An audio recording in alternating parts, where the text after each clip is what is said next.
자, 봅시다. 자, 페이지 94페이지 볼게요. 94페이지 보시게 되면 도요새에 관한 명상이라고 하는 작품이 나와 있습니다. 네. 자, 그래서 이 작품 같은 경우는 자, 1인칭 주인공 시점을 사용은 하는데 이게 시점이요 왔다 갔다를 많이 해요. 왔다 갔다를 많이 합니다. 그래서 이제 특히나 이제 서술자가 4명이에요, 4명.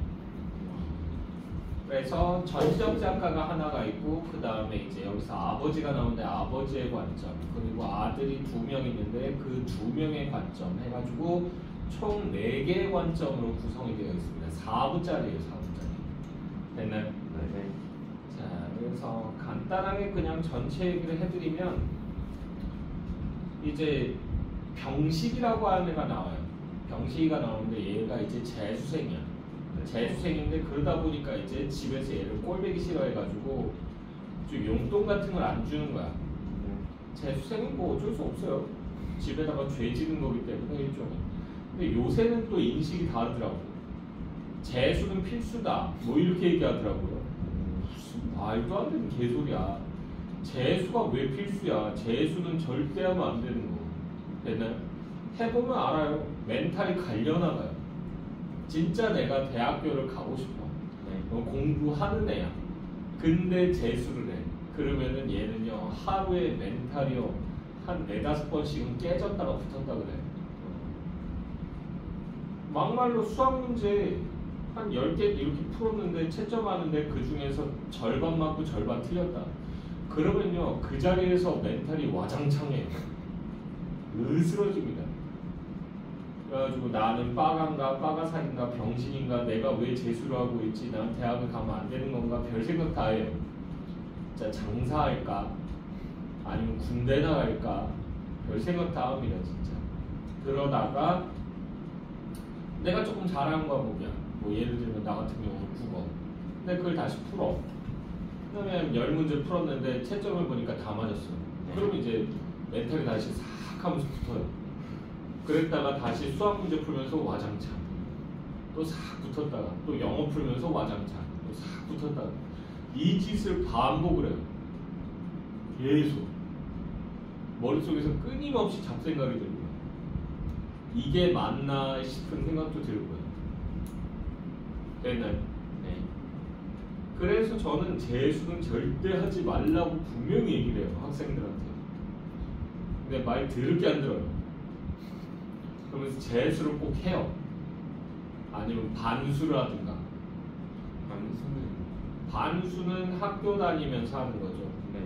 학교 다니면서 1학기까지만 딱 하고 나서 휴학기 내고 나서 공부하는 거예요. 좀 더 낫지 않아? 아니. 뭐 고려대가 이런 애들이 안수하고 서울대 가잖아. 아니요. 그거는 원래 서울대 갈 만한 놈이니까.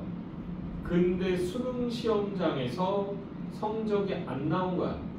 이 컨디션이 삑사리가 났든 뭐랬든 원래는 서울대 갈 수 있는 애인데 그런 놈은 이제 반수하면 서울대 갈 수 있어요. 고려대 다니다.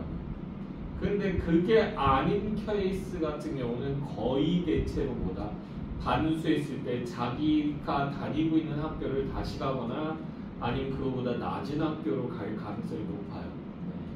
그러니까 자퇴들을 안 하는 거야. 위험해 보이니까 걸어놓고 여름방학 동안에 공부를 하는 거야. 그런 다음에 9월 모의고사를 보는 거지. 9월 모의고사 보고 나서 아, 나 승산이 있을 것 같아. 작년보다 조금 더 나와. 이러면은 못 먹어도 고우 그러면서 그냥 가는 거야. 그때 휴학기 내요. 근데 그거 아니면 휴학기 안 내요. 그냥 다시 복학해요. 어차피 해봤자 수능까지 이제 며칠 남냐면요 9월 모의고사 보고 나면 한 70일 남아요. 70일 동안 2달하고 열흘이에요. 2달 열흘 동안 내가 점수가 획기적으로 바뀔 수 있을까를 계산하는 거지. 근데 그런 일은 거의 드물어요. 자, 몽상가 아니면은 그 상황에서 거의 대체로 그냥 복학해버립니다. 몽상가는 못 먹어도 고고 그러면서 그냥 휴학게 돼요. 그런 다음에 질러요. 운이 좋으면 점수가 더 나올 수도 있으니까지 있어서라고 얘기는 안 했어요. 있으니까라고 얘기했죠. 그리고 질러버려요. 그렇게 해서 잘 되는 케이스는 그렇게 많지 않다. 대부분은 그냥 평타치거나 아니면은 망입니다. 망. 폭망까지는 아니어도 망짝 떠요 그냥. 그럼 이제 그 다음 테크는 뭐야? 지금 반년, 인생에서 반년을 버렸잖아. 네. 반년을 낭비한 거잖아. 네. 그럼 이제 그 반년을 보상을 하기 위해서, 보강하기 위해서 진짜 치열하게 공부를 하거나 아니면은 군대 가요. 남자들은 군대 가요 그냥. 그 멘탈이 뽀개지는 거를 버티다 못해서 현실 도피하는 거죠. 어차피 가야 될 거, 휴학기에도 냈겠다, 에라 모르겠다 그러고 그냥 군대 가버리고. 됐나요? 그렇게 1년을 낭비를 합니다. 그럼 갔다가 만약에 돌아왔을 때 바로 복학할 수 있는 타이밍에 돌아왔어요. 그러면 이제 그나마 시간 낭비를 줄일 수 있는데 그게 아니야. 애매하게 한 3월 중순이나 아니면 4월쯤에 복학을 해야 되는 상황이면 복학을 못하죠. 학기가 이미 시작돼 버렸으니까. 네. 그럼 얘는 그걸로 뭐예요? 그냥 다시 한 학기를 날리는 거예요. 그러고는 이제 2학기 때 이제 복학을 하게 되죠. 그럼 총 2년에 가까운 시간을 그냥 낭비를 하는 겁니다. 어차피 뭐 물론 우리가 군대를 가야 되는 건 마찬가지긴 한데 쓸데없는 시간 낭비가 생겨버려요. 쟤는 최악의 경우는 3년 가까이 노는 놈도 나와요. 반수 한번 했다고요? 아, 반수 한번 하고 군대 갔다 오니까 3년은. 아, 군대 갔다가 왔는데 타이밍 잘못 재가지고 군대도 제대로 지 타이밍에 못 갔어. 내가 원하는 건 수능 끝나자마자 점수 딱 보고 나서 바로 갔어야 되는데 못 간 거지. 그럼 시간을 또 낭비하죠. 생일 느리면 늦게 오잖아요. 그렇죠. 생일이 늦으면 영장이 늦게 오죠. 일단은 신체 검사 먼저 받아야 되죠. 신검도 늦게 와서. 신검은 모르겠네. 신검은 지역마다 할걸? 그래요? 난 왜냐면 신검 갔다가 우리 동네 애들 다 봤거든. 네. 뭐지 얘네들은 그러면서 이렇게. 심지어는 훈련소 들어가는데 훈련소에 같은 그 훈련소 중내에 중학교, 고등학교 동창들이 한 10명 있었어요. 이건 뭐지? 왜 이 새끼들이 여기 있지? 이 생각을 할 정도로. 나도 못 알아봤어. 근데 걔들이 나를 알아보더라고. 그래가지고 너 여기 있었어? 그러는데 이 새끼 뭐야? 이러고 쳐다보고 있는데 얘가 나 기억 안 나? 그러는데 네가 누군데? 난 널 모르는데 넌 날 아니? 너 어떻게 나 알아? 이런 눈으로 쳐다보고 있었더니 얘가 있잖아 나 고등학교 때 몇 반이었고 그러면서 주구장창 얘기하더라고. 그래가지고 한참 듣다 보니까 에피소드 하나가 얼핏 기억이 나더라고. 그래가지고 나 너 기억해 이렇게 얘기했더니 되게 기분 좋아하더라고. 난 전혀 걔를 몰라요. 친한 적도 없어요. 근데 걔가 나한테 친한 척을 하더라고. 그렇게 조금 신기했어. 근데 어쨌든 간에 그러니까 반수 잘못 선택하면요 인생을 허비하는 시간들이 너무 많이 나옵니다. 저 같은 경우는 제가 재수를 했기 때문에, 그리고 우리 때는 군대가 2년 2개월이었어요. 타이밍 잘못 재면 복학 자체가 느려지면서 졸업 자체를 코스모스 졸업을 하는 경우도 있어요. 코스모스 졸업이 뭐냐면 1학기 끝나고 졸업하는 거. 남들이랑 똑같이 2월달에 졸업하는 게 아니고 혼자서 7월, 8월쯤에 졸업을 해요. 그게 싫어서 대부분이 이제 군대 갔다 오고 나서 알바나 뭐 해가지고 한 학기를 또 낭비를 하고 그 다음에 복학을 하거든요. 네. 난 군대를 1월달에 갔어요. 1월달에 갔다가 3월달에 제대를 했는데 3월달에 제대하는데 3월 중순쯤에 제대를 하는 거야. 애매하잖아요. 네. 시간이 아까워. 그리고 나는 이미 재수를 했기 때문에 1년을 버렸기 때문에 98학번이랑 똑같이 졸업을 해야 되는 상황이에요. 99학번인데도. 그래서 제 동기가 2월달에 제대한 놈이 있었거든요. 그래서 걔가 어떻게 할 거야, 남경아, 너 복학할 거야? 그러길래 나 복학할 거야. 그랬더니 너 3월달에 제대잖아. 그러는데 네가 등록을 해놔. 등록금 집에다가 얘기해서 내라고 할 테니까 네가 수강 신청 다 해놔.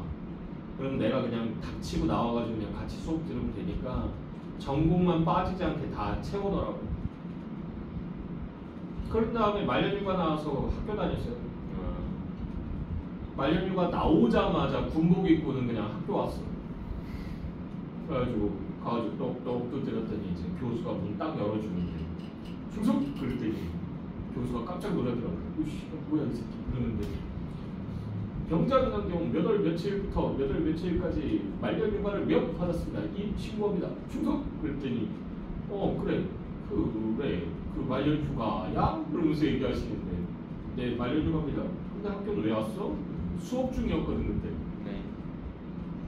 저 등록해놓지 않았습니까? 그랬더니 명단 딱 보더니 진짜 있네 이 새끼? 그래가지고 이거 어떻게 이거 등록했어? 그래가지고 그냥 일찍 복학하려고 그냥 등록했습니다.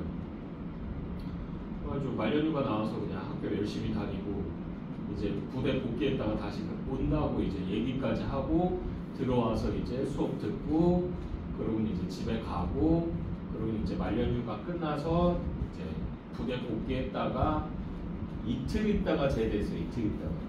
그래가지고 교수한테도 다 얘기해가지고 이제 며칠 날 저 이제 부대 복귀를 했다가 나와야 돼서 그날은 못 올 것 같다고. 알겠다고 배려해 주겠다고 그래가지고 출석 체크를 해주더라고. 그러고는 이제 제대하고 그러고 이제 학교 완벽하게 복학하고. 원래 그게 안 돼요. 그런 식으로 다니면 안 돼요. 그런 식으로 다니면 이제 그거 원래는 그 군법에도 걸리고 여러 가지에 걸려요. 법적으로 문제가 생깁니다. 근데 이제 나는 편법으로 그냥 집어넣어버린 거지. 걸리지만 않으면 되니까. 네. 그래가지고 그냥 학교 다녔어요. 그래서 나는 98학번들이 그래서 군대를 애매하게 갔다 와서 걔들이 시간을 낭비를 했거든. 걔네가 복학하는 그 타이밍에 정확하게 저는 똑같이 복학했어요. 그래서 1년 낭비했던 걸 그때 채워넣었어요. 굉장히 빡셌죠. 재수나 삼수, 반수 뭐 이런 거 하지 마세요. 될 수 있으면 한 번에 그냥 가시는 게 가장 좋고요. 이해됐나요? 어찌됐건 간에 그래서 재수는요 죄수생입니다. 죄수생. 우리 때는 죄수생이라고 그랬었어요. 죄 짓는다고 부모님한테. 왜? 1년의 돈을 어마무시하게 씁니다. 얼마 쓸 것 같아? 니네가 만약에 재수를 한다라고 하면 내가 권장하는 바는 어디로 가라? 무조건 기숙학원을 가라. 기숙학원을 가면 핸드폰을 다 뺏어요. 핸드폰만 뺏어도 니네 인간처럼 살아요. 왜? 밤에 그렇게들 앉아. 그렇게들 핸드폰을 쳐보고 있고 그렇게 앉아다가 이제 아침에 겨우겨우 엄마가 깨우니까 어거지로 일어나가지고 학교 가가지고 1, 2교시 쳐자고 있고. 와. 잘 쏘셔. 많이들 잘걸? 쉬는 시간에 졸라 자기. 쉬는 시간만이 아니에요. 수업 시간에도 많이 자요. 아니, 고1 이상. 그러고는 이제 인간다운 생활 패턴이 아니죠. 네. 그러고는 이제 3교시쯤 지나고 나면 이제 잠이 조금 깨. 네. 그럼 이제 배가 고파. 그럼 우리 때는 이제 도시락이 있으니까 도시락을 까먹어요. 쉬는 시간에. 그러니까 선생님들이 지랄을 해요. 이 새끼는 또 처자다가 일어나가지고 도시락 까먹었지 그러면서 교실에 냄새 나잖아. 야 창문 열어. 그래가지고 막 창문 열고 막 환기시키고 막 이러거든요. 심지어는 수업 시간 중간에 밥 까먹는 미친놈들도 있어요.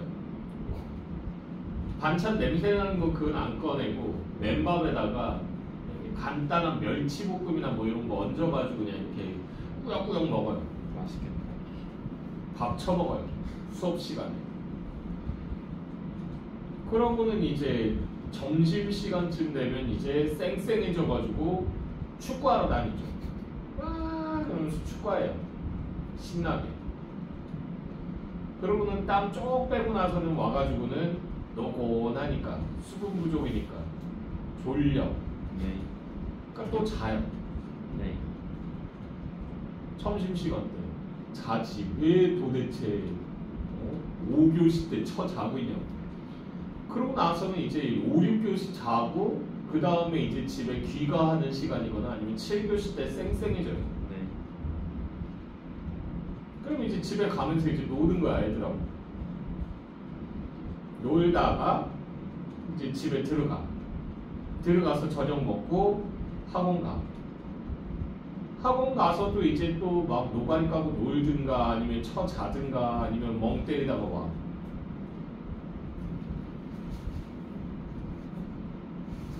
인간답지 못한 생활을 하죠.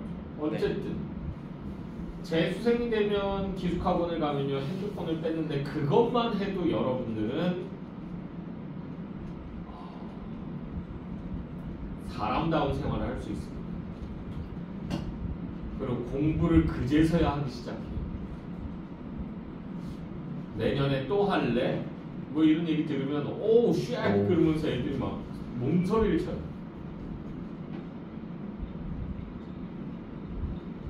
근데 어쨌든 그런 기숙학원 들어가면 한 달에 못해도 400 정도 깨져요. 그러면 수생이 뭐 1년에 1억 같은 1억까지는 아니고 밥 처먹는 거, 뭐 간식 먹는 거, 뭐 이런 거 다 합치면은 한 400에서 450 정도 깨진다고 보시면 돼요. 그럼 450이 깨져. 한 달에. 네. 근데 한 10달 해요. 그럼 얼마예요? 4,500. 4,500이죠. 대학교 등록금이 얼마일까요? 한 학기에. 400. 다 아니에요. 너 이과 간다며. 월 1,500. 이과는요 700, 800 해요. 그래요? 7, 800 해요. 7, 800. 어제 막 그 뭐지 연세대는 조교쌤이 이과는 500이었나? 장학금 때문에 아, 개똥 같은 소리 하지 말고요. 걔 연세 따는 거 맞아? 그거 장학금 때문에 그런 거야. 사학과 하세요. 아? 사학과 하세요. 학과. 사학과, 역사학과, 네. 그건 문과 아니야? 문과잖아. 네. 한 400 깨지네. 무슨 학원이야? 수학학원인데 역사학과가 와서 그걸 가르치고 있다고? 뭐 배웠으니까. 이과 쪽은 아닌데. 어쨌든 간에 거기 학원 조금 고려를 해봐. 좀 위험하다. 역사학과를 조교로 쓴다고? 이상한데? 연세대니까. 아니. 연세대 문과하고요. 연세대 이과하고는요 갭 차이가 엄청나요. 이해됐니? 네. 수학 자체를 걔는 미적분을 안 했을 텐데 갭 차이가 엄청나지. 지금 네가 1학년이니까 걔가 감당이 되는 거야. 네가 그렇죠. 2학년만 돼도 너 감당 못해 걔. 됐어? 연세대 문과여도요 얼마 정도 나오냐면 못해도 600 정도는 나와요. 5, 600은 나와. 못해도. 됐니? 네. 왜냐면 내가 다닐 때가 그때 400 정도 나왔는데 됐어? 광복대가 아마 700 초반일 거예요. 하여튼 문과랑 이과랑은요 가격이 달라요. 한 100단위 이상 차이 나요. 이해됐어? 연세대가 700대 중후반 정도 되는 걸로 제가 알고 있어요. 이과가 500 아닐 거야. 그거보다 더 될 거야. 한 600 가까이 될 거예요. 근데 거기서 이제 뭐 장학금을 받거나 아니면 뭐 근로장학금을 받거나 뭐 그렇지 않은 이상 그 돈이 나올 수가 없어요. 이해됐어? 뭔가 조금 이상한데. 어쨌든 그건 뭐 나중에 알아보고. 근데 한 학기에 그러면 얼마야? 너 이과니까 700, 800 나온다고 치자고. 700이야. 네. 그럼 1년이면 얼마예요? 1400. 1400이지. 네.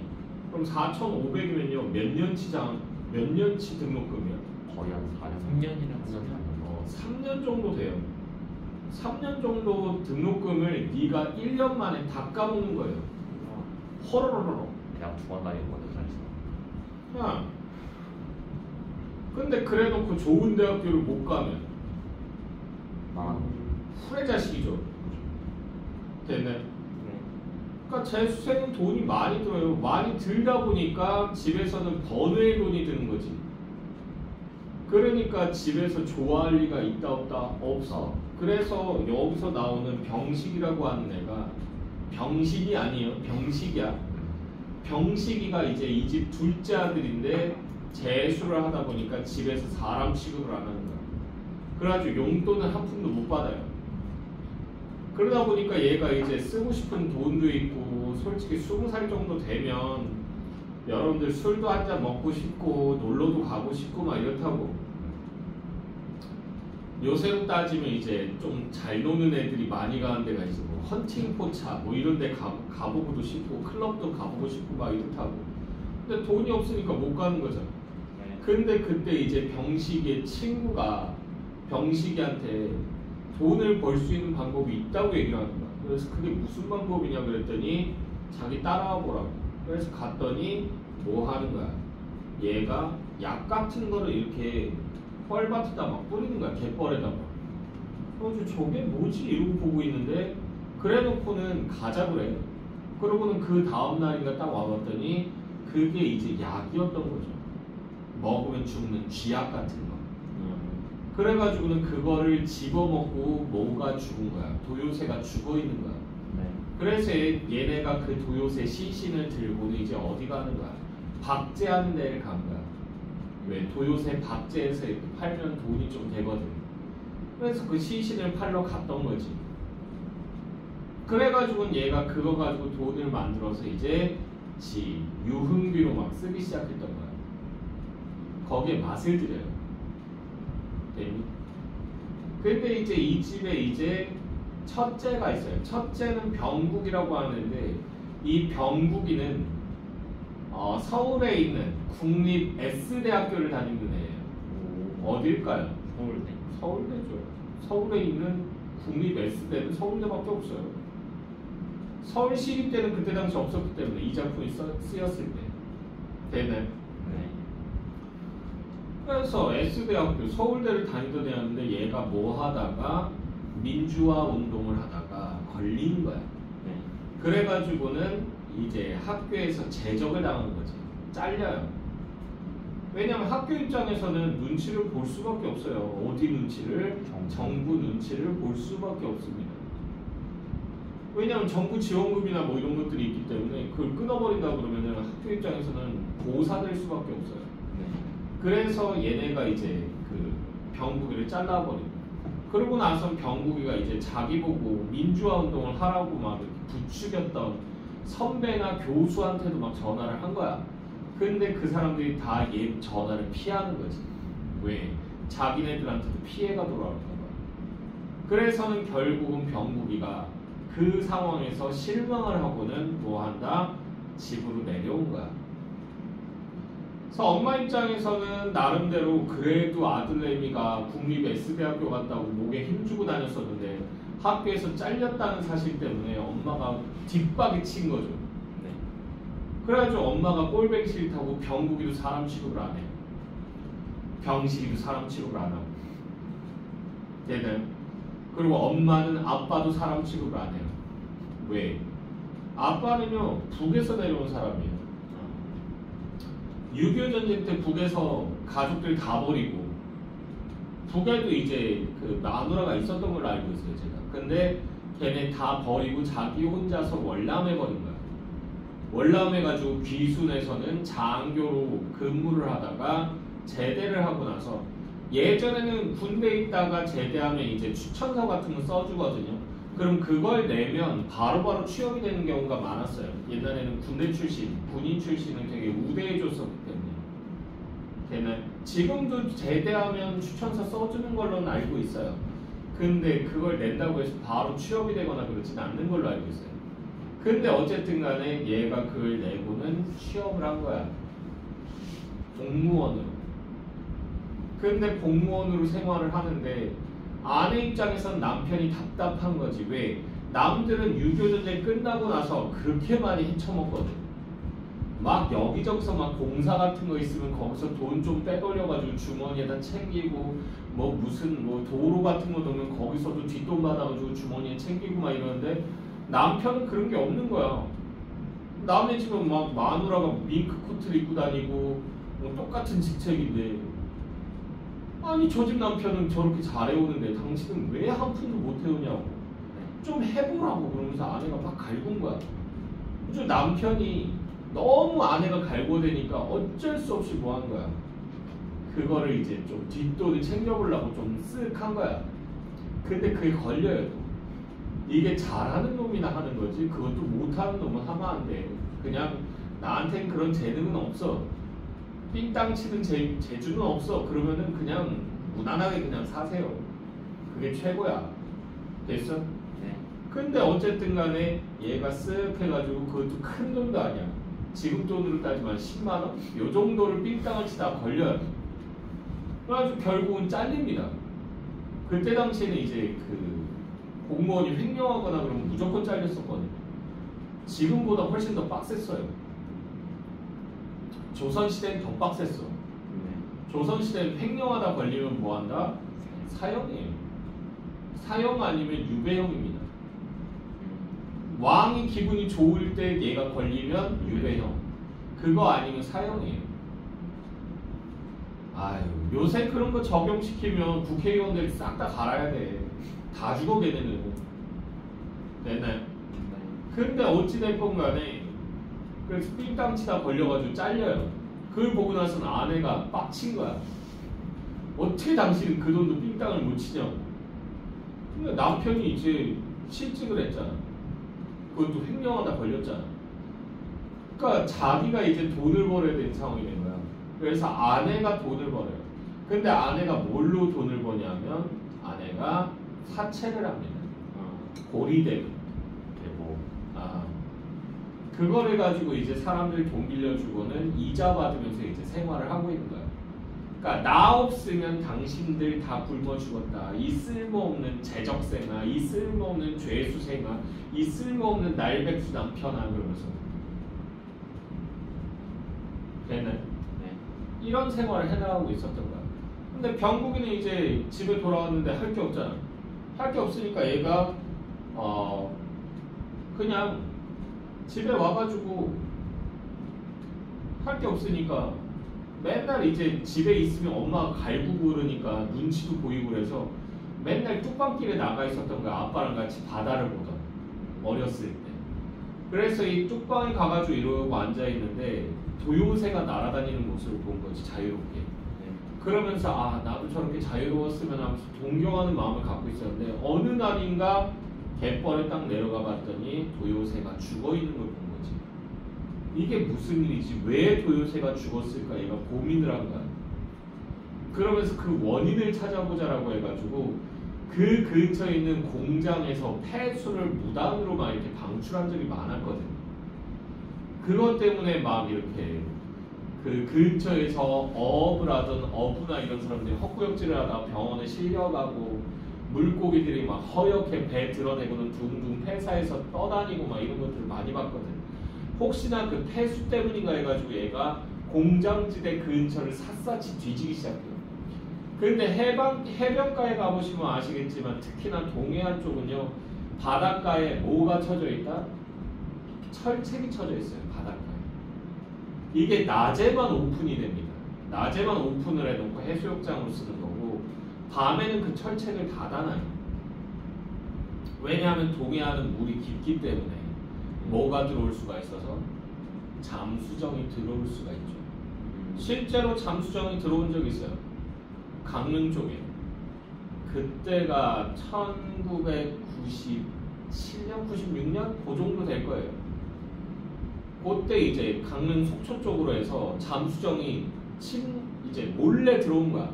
몰래 들어왔는데 그러다가 얘가 암초에 걸려가지고 배가 이제 좌초가 된 거야. 그러면서 이제 얘네들이 거기서 다 쏟아져 나온 거예요. 그 잠수정 안에 나도 들어가 봤거든.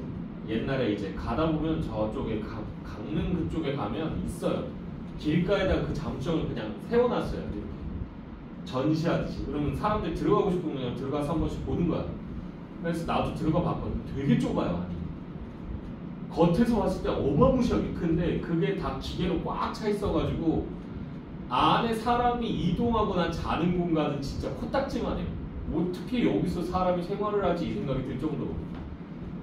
그 안에서 몇 명이 나오냐면 23명이 나옵니다. 간첩이 23명이 쏟아져 나와서 얘네가 이제 그 북으로 다시 돌아간다고 길을 뚫고 가고 있었던 거야. 그게 이제 걸려요. 그래가지고 그때 교전이 일어납니다. 그래서 23명 중에서 10몇 명인가? 그 정도를 잡았을 거예요. 죽이고 사살하고 나머지 이제 소수의 인원만 북으로 다시 돌아간 걸로 알고 있어요. 그때 그 교전 때 우리나라 국군들 많이 죽었습니다. 그때 제 친구 아버지도 전사하셨어요. 제 친구 아버지가 중령이었는데 중령이면 꽤 높은 자리거든요. 대대장 정도 되는데 그때 작전에 나갔다가 걔네가 이제 멀리서 딱 보니까 제가 우두머리 같아 보이거든요. 그래서 탕 하고 저격해가지고 제 친구 아버지가 사망하셨습니다. 대학교 동기예요. 대학교 동기 아버지. 근데 어쨌든 간에 그래서 이제 그 뭐야 북에서 이제 내려왔는데 뭐야 뭐 얘기하다 여기까지 왔어. 바다 폐수. 거기 철조망이 이렇게 쫙 쳐져 있거든. 바닷가 해안가에. 왜냐하면 언제 어디서 이렇게 튀어나올지 모르니까 간첩애들이. 실제로 동해안에 가가지고요 새벽에 이렇게 보시면요 새벽에 그 철책 따라서 근무선은 이렇게 순찰 도는 군인들도 볼 수 있습니다. 총 이렇게 차고는 헬멧까지 쓰고 이렇게 돌아다녀요. 군복 입고. 됐나요? 저는 이제 밤에 이제 많이 이제 돌아다녀봤기 때문에 많이 봤어요. 동해안 가서는 그거 쏘면 안 돼요. 바닷가에서 그 폭죽 퓨 하면서 날아가는 거 그거 쏘면 안 돼요. 왜? 그거 쏘면 그거 혹시나 뭘지 모른다. 간첩들이랑 접선하는 됐어요. 그런 사람일 수도 있다라고 해가지고 끌려갑니다. 끌려가서 그 뭐야 신문 받아요. 저는 제가 어렸을 때 그걸 당해봤기 때문에 알아요. 아무 생각 없이 바닷가에서 폭죽 딱 쐈는데 퓨 날아가는데 군인이 막 뛰어오더라고요. 그래가지고 뭐 하는 거냐고 그래가지고 깜짝 놀래가지고 네? 그랬더니 이거 쏘면 안 된다고. 왜 쏘냐고. 그래가지고 땅바닥에 쳐박았어요. 폭죽 10여 발이었는데 딱 3발 쏘고 나서 나머지는 땅에다 쳐박아가지고 땅에서 팡팡팡팡 터치고 아쉬웠어요. 근데 어찌됐건 간에 그래서 이제 그 군사 지역들이 있거든요. 동해안 쪽에는 그 군사 지역 안에까지 얘가 기어 들어갔던 거예요. 근데 거기 들어갔다가 걸리게 되면 대체로 뭐다? 얘도 신문을 받습니다. 그래서 얘가 군부대에 끌려갔던 거지. 그래가지고 아빠가 이렇게 집에 있는데 군인들이 찾아온 거야. 아드님이 군부대에 잡혀있다고. 지금 무슨 일이냐고 그랬더니 그 군사지역에 들어와서 헤매고 다녔다고. 막 거기를 막 이잡듯이 헤집고 다녀가지고 우리가 간첩 같아서 잡았다고. 그래서 신원보증이 필요하다고 그래가지고 간 거야. 그래가지고는 잘 설명을 하고 이제 아들을 빼내와요. 그런데 아들이 이제 나오는데 진짜 집이 별거 없어요. 네. 이 도요새가 왜 죽는지를 확인하기 위해서, 감시하기 위해서 얘가 침낭도 갖고 다녔었고요. 침낭을 깔고 그냥 길바닥에서 잤던 거야. 그러고는 군사지역까지 기어들어가고 막 이러다 보니까 온몸에 진흙 묻어있고, 그리고 도요새 시체 한 3구 정도 이렇게 차고 있고, 도대체 그거 뭐 하려고 너 지금 거기까지 들어가냐고 그랬더니, 아니 환경 문제 때문에, 폐수 때문에 도요새가 죽은 건 아닌가 궁금하다고. 그리고 내가 봤을 때는 이 도요새를 일부러 죽이는 작자들이 있는 것 같다. 너무 억측 아닐까? 그냥 폐수 먹고 죽은 게 아닐까? 그러는데 아빠는 그렇게 얘기하는데 아니라고. 내 생각에는 그것 때문이 아닌 것 같다고. 그래서 병국이가 계속 조사를 해요. 조사를 했는데 결국은 병식이가 도요새를 죽이는 사람이라는 사실을 알게 됩니다. 그래서 둘이서 주먹다짐하면서 싸워요. 그래서 형이 도대체 나한테 해준 게 뭐가 있다고 그러면서 막 이렇게 병식이는 지랄을 하고, 이 자식아 불쌍한 도요새 죽이지 말란 말이야 이러면서 얘기하는데, 형이 나한테 뭐 용돈이라도 준 적이 있어? 그러면서 내 인생에 상관하지 마! 이 자식이 찰싹 하면서 막 이렇게 싸워요. 그러고 나서는 이제 병식이랑 병국이가 이제 돌아서게 돼요. 병국이는 그래서 혼자서 또 뚝방에 나가서 앉아 있습니다. 그러면서 내가 지금 뭐 하고 있는 건가, 내가 지금 잘못하고 있는 건가, 그러면서 자신의 삶에 대해서 회의를 하고 있었는데, 그때 자유롭게 날아다니는 도요새를 본 거야. 그걸 보면서 그래 도요새야 날아라, 자유롭게 날아라, 내가 너희들을 지켜줄게, 내가 너희들을 지켜줄 거야 그러면서 이러면서 소설이 끝이 나요. 미치던 거죠. 네. 됐나요? 자, 그래서요 본문 보시게 되면요, 도요새 무리를 동진강 삼각주에서 발견했을 때 나는 마치, 나라고 하는 거 이게 누구냐 하면 지금 아버지예요. 아버지. 나 줄고 아버지. 나는 마치 헤어진 부모와 동기간과 약혼녀를 만난 듯 반가웠다 라고 했잖아. 자, 그래서 헤어질 부모와 동기간과 약혼녀를 만난 듯 반가웠다 여기 줄거고요. 그래서 아버지의 처지가 여기서 드러나죠. 아버지는 뭐다? 실향민이라는 거.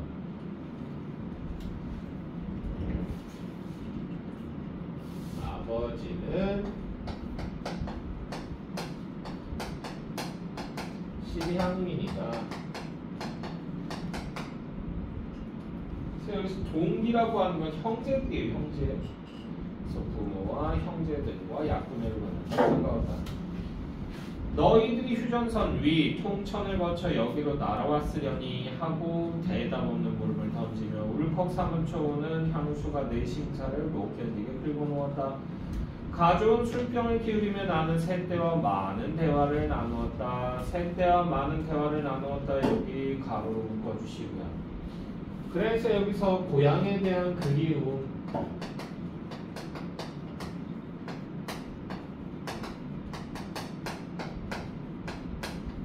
이게 드러나는 거죠.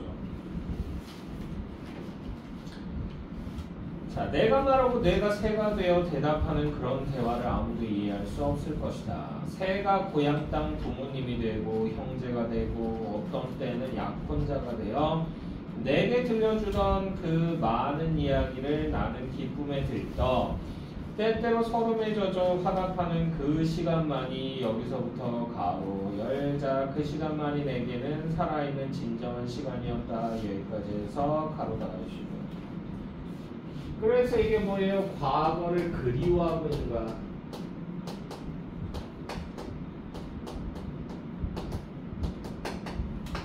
옛날 얘기 하는 거지. 옛날 얘기. 되나요? 네. 자, 세월의 부침 속에 고향에 대한 향수도 차츰 식어갔다. 이제 새떼가 부쩍 줄어든 동진강 하구도 내 인생과 함께 황혼을 맞고 있었다. 동진강이 앞치 풍기는 폐수로 변해버렸기 때문이었다. 지금 보는 바다 역시 헤엄쳐 북상하면 며칠 내 고향에 도착할 수 있을 것 같던 거리가 까마득히 멀어 보였다. 철새나 나그네 새는 철새나 나그네 새 여기 줄고고요. 자, 휴전선을 넘어 자유로이 왕래하건만 나는 나 줄고고요. 그곳으로 갈 수 없다는 안타까움만 해가 갈수록 내 이마에 깊은 주름을 새겼다라고 돼 있잖아. 자, 그래서 철새나 나그네 새하고 나는요 지금 상황이 대조된다. 두 개 연결해 주시고 상황 대조된다라고 보시면 되고요. 됐나요? 네.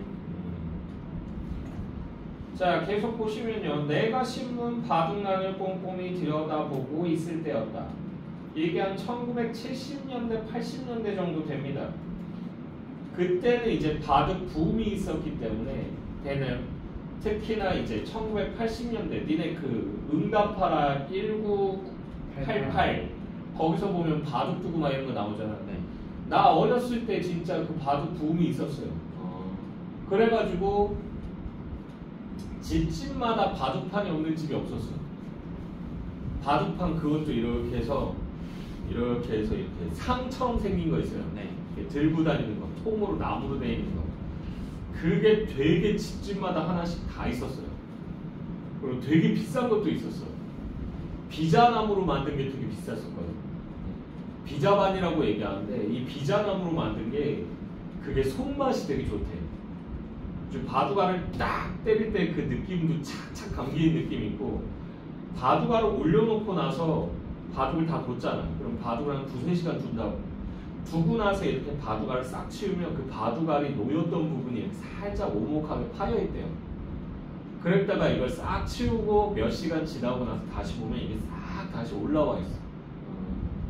그래서 되게 손맛이 좋은 그런 나무라고 그러더라고. 그런 건요, 비자반 S급 같은 경우는 그거 한 3천만 원 정도예요. 그 상 하나에. 그걸 돈 주고 사요? 응. 돈 많은 사람들은 그런 거 집에 하나씩 다 있었어요. 특히나 이제 뭐 조훈현이라든가 뭐 되게 유명한 프로 그 바둑 기사들이 있었거든요. 걔네들이 사인까지 했다. 아니면 어떤 대회에 나가서 그걸 썼다. 그러면 이게 프리미엄이 붙어요. 5천만 원 정도 합니다. 그거 상 하나에. 됐나요? 네. 근데 어찌됐건 간에 이때 당시에는 그래서 요거 바둑난을 꼼꼼히 들여다보고 있을 때였다. 이것만 봐도 시대상을 알 수 있다. 1970년대, 80년대 정도다라고 보시면 돼요. 대문 초인종이 길게 울렸다. 마루 끝에 앉아 껌을 씹으며 라디오 유행가를 듣던 종욱이가 대문께로 달려갔다. 종욱이가 이제 막내딸이에요. 초인종 소리를 보아 두 아들 녀석 같지 않았고 옆에 내가 또 뭘 빠뜨리고 나갔다 황망히 돌아왔으려니 싶었다. 누구상? 자, 종욱이 철문 쇠빗장을 달그락거리며 물었다. 김병국이라고 이 집에 살죠? 바깥의 무뚝뚝한 목소리였다. 자, 그래서 이 군인이 지금 여기 김병국이네 집에 찾아온 거야. 왜? 아까 얘기했듯이 군사, 경계 지역에 들어갔던 거지. 됐어요? 출입 금지 지역에 들어갔던 거야.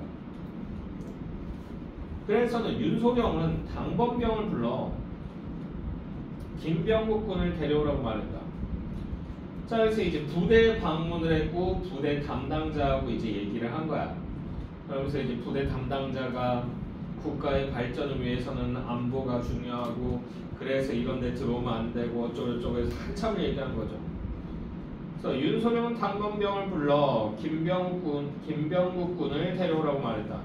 한참 뒤 사병과 함께 병국이 파견대장실로 들어왔다. 떼국 앉은 꾀지지 않은 그의 몰골이 중병 환자 같았다.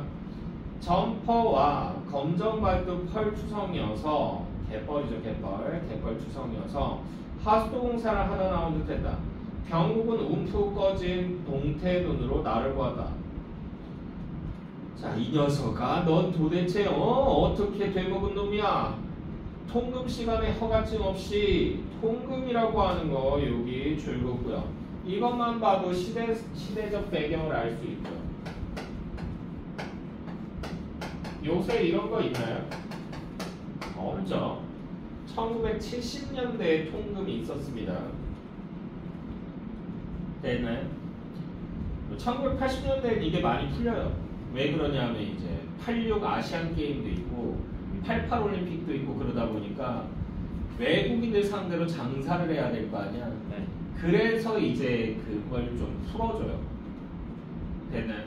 그 전에는 칼같이 잡았습니다. 그래서 12시 넘어서 영업했다. 걸리면 바로 영업정지에다가 벌금. 됐나요? 그래서 12시 넘어서는 다들 불 꺼놓고 그 안에서 이제 몰래 술 먹고 그랬었어요. 안 한 건 아니야. 왜냐하면 나도 고등학교 때 그런 짓을 해봤기 때문에 고등학교 때 자주 가던 그런 실내 포차 같은 데가 있었어요. 그래가지고 가면은 거기 사장님이 알아서 불을 꺼주세요. 불을 꺼놓고 이러고 그냥 영업하시다가 경찰 떴다라는 그 무전 같은 게 오면 그때 딱 끄세요. 그럼 이제 경찰차 지나갈 때까지 우리도 조용히 있으면 돼요. 경찰이 간혹가다 좀 낌새가 이상하다 싶으면 차에서 내려가지고 이렇게 와가지고 보더라고. 창문 사이로. 그럼 이제 테이블 밑으로 들어가서 이러고 가만히 있고. 그럼 이제 안 움직이고 가만히 있으면 이게 그냥 시커멓죽죽해서 잘 안 보이거든. 그럼 경찰이 아무것도 없나? 그런 다음에 차 타고 다시 경찰차 이제 쓱 지나가는 거 보고 나면 그제서야 이제 아줌마가 이렇게 나오라고. 그러면 이제 나와가지고 술 마시고 막 이랬던 기억이 나거든요. 아 물론 이건 고3 때예요. 고3 때 조금 약간의 일탈을 했을 때는 여러분들 보고 하라는 얘기는 아니에요. 절대 하면 안 되는 짓이야. 착한 어린이는 따라하지 마. 자 계속 보시면요. 통금 시간에 허가증 없이 해안 일대에 못 다니는 줄 뻔히 알면서 지금 이거 아빠가 말을 더듬는 거예요. 아빠가 이제 북에서 내려왔다 그랬잖아. 6.25 전쟁 때. 그래서 한국 전쟁 때 내려오면서 이제 좀 이렇게 PTSD 같은 게 와가지고 흥분하면 말을 더듬어. 됐나요? 자 계속 보시면요. 내가 노기를 띠고 아들에게 소리쳤다. 보디는 아니었어요. 사흘 사이 여기서부터 가로로 묶자. 사흘 사이 동진강 하구 삼각주에서 갑자기 새들이 집단으로 죽게 그 이유를 좀 알아보려던 게 여기까지 해서 가로 따라주시고요. 이게 파견대에 끌려간 이유예요.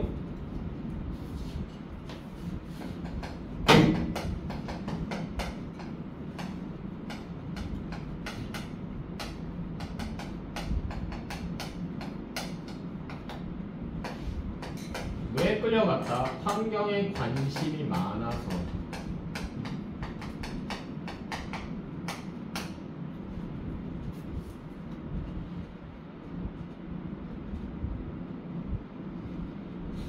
병국이 머리를 떨구었다. 그래도 병명은 고정하십시오. 자제분 의도나 진심은 충분히 파악했으니까요. 자, 윤소령이 말했다. 병국은 간밤에 쓴 진술서에 송도장을 찍고 각서 한 장을 썼다. 다시 안 그러겠다는 얘기죠. 내가 그 각서에 연대 보증을 섬으로써 우리 부자가 파견대 정문을 나서기는 정오가 가까울 무렵이었다. 부대에서 나올 때 집으로 찾아왔던 준이가 병국이 사물을 인계했다. 닭털 침낭과 등산배낭, 2인용 천막, 그리고 걸레 조각처럼 늘어진 바다오리와 꼬마 물대새의 시신이 각 10곳씩이었다. 죽은 새는 뭐라기 웅포리 쪽으로 걸으며 내가 물었다. 해부를 해서 사인을 캐보려고 옆에 타실까? 글쎄요. 너도 시장할 테니 아바이 집으로 가서 저 점심 욕이나 하자.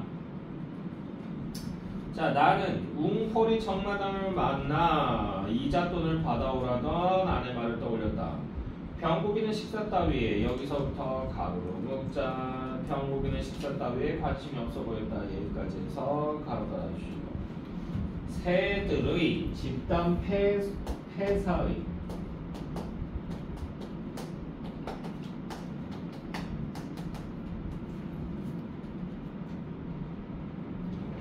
원인에만 지금 신경을 쓰고 있는 거죠.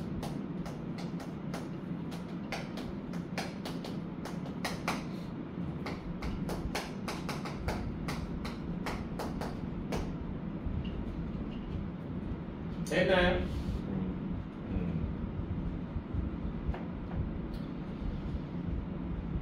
자, 보시면요. 그래서 한눈에 콕 부분 봅시다.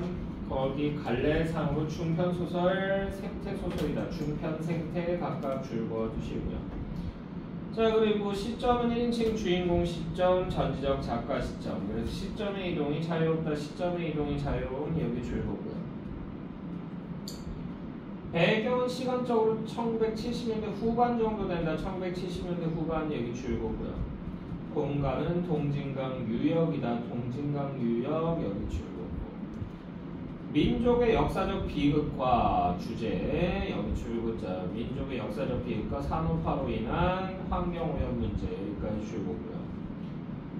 그리고 좀 더 디테일하게 보면 타락한 삶에 대한 비판과 순수한 인간성 회복이라고 하는 거 여기 줄 보고요. 이건 병국이하고 병식이가 싸우는 장면에서 이런 게 나오고요. 특징은요, 시점이 고정되어 있지 않고 여기 줄 보고요. 작품 밖 서술자와 등장인물들 각각의 시점으로 서술된다. 그냥 줄통으로 다 그으시면 되겠네요. 만점 노트 부분 보시게 되면요, 도요새의 상징적 의미 해서 나와 있죠. 자, 형에게 있어 도요새는 형 동그라미 치시고요. 도요새는 이상과 자유 여기 줄 보고요.